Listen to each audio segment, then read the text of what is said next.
Alright, sometimes when we get data is what we say is grouped. That is, we have this chart here is representing grouped data. This is saying that we have the value 1 6 times. We have the value 2 once, we have the value 3 3 times, and the value 4 twice. If I was to list this out without it being grouped together, I'd have 1 1 1 1, that's 4 5 6, 2 3 3 3, 4 4. I have 4 twice. So if I was to list this without listing it with frequencies, this is the data that I'm representing.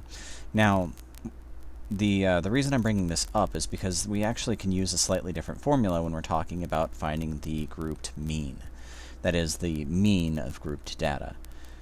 Here we're going to say the mean is, instead of doing 1 plus 1 plus 1 plus 1 plus 1 plus 1, doing that a bunch of times, I'm going to say I'm going to have the value 1 6 times.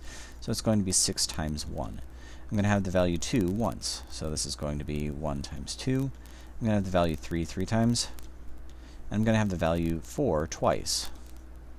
So instead of adding these up a bunch of times, I'm just using multiplication to speed along that process. Now, you'll notice I'm just multiplying these each together and then adding them all together. Sometimes this is, if you're familiar with linear algebra, sometimes this is called a dot product. Now, for our value for n, there's definitely more than 4 values here. Remember, there's 6 here, there's 1 there, 3 there, and 2 there.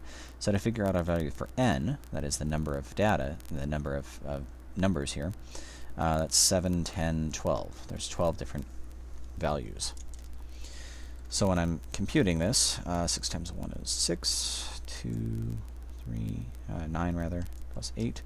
That's 25 over 12. So this gives us a grouped mean of 2.083.